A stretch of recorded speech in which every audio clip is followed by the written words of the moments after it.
Et Khaldin Batash, notre envoyé spécial à Madrid, a couvert pour nous cette manifestation. Khaldin Batash, bonsoir. Bonsoir Tinhinan. Alors Khaldin, cette manifestation, elle est annuelle et elle coïncide ce samedi avec le 50e anniversaire du funeste accord de Madrid. L'Espagne est en outre une cause directe des malheurs des Sahraouis depuis 5 décennies. Et c'est justement ce qu'ont dénoncé aujourd'hui des milliers de manifestants, insistant sur la nécessité que l'Espagne prenne toute sa responsabilité vis-à-vis de l'histoire et du peuple sahraoui, n'est-ce pas ?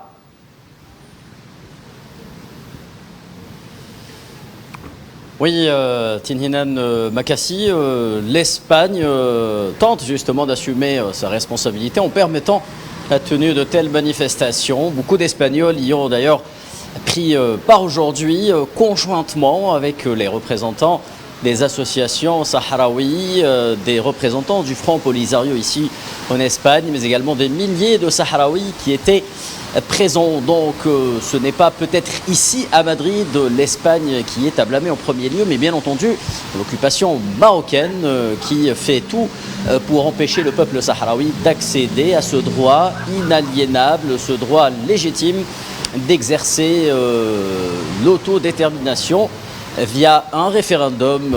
Et c'était cela bien entendu l'objet de cette manifestation qui se tient, rappelons-le, chaque année à Madrid, mais cette année 2025 marquée, vous l'avez dit, le 50e anniversaire, triste anniversaire de cet accord trilatéral entre l'Espagne, le Maroc et la Mauritanie, par le biais duquel le Maroc a envahi le territoire sahraoui et l'a occupé.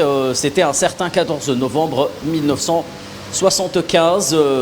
La manifestation d'aujourd'hui s'est déroulée dans un climat serein, un climat sécurisé. L'organisation a été parfaite, une manifestation, rappelons-le, pacifique, qui a tenu justement à rappeler la symbolique de ce qui se fait ici à Madrid depuis plusieurs années. Les participants ont tenu également à dénoncer les tentatives marocaines, bien entendu, de déformer l'histoire, comme ce fut le cas un certain 31 octobre 2025, lorsque le Conseil de sécurité a adopté la résolution 2979. Le Maroc a tenté, bien entendu, de déformer le contenu de cette résolution. Et la manifestation d'aujourd'hui confirme deux choses. La première, c'est que la communauté internationale, notamment européenne à partir d'Espagne, soutient toujours la cause sahraoui à travers sa participation massive.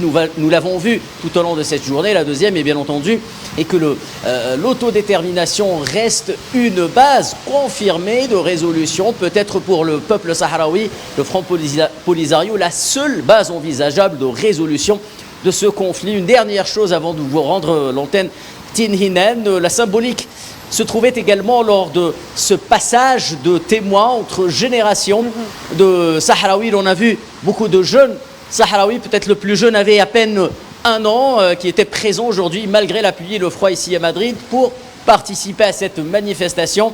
Et c'est une manière de dire que la cause du peuple sahraoui vit encore, elle vivra longtemps, tant que ce droit à l'autodétermination n'a pas été arraché ou accordé par les institutions internationales à ce peuple courageux qu'est le peuple sahraoui.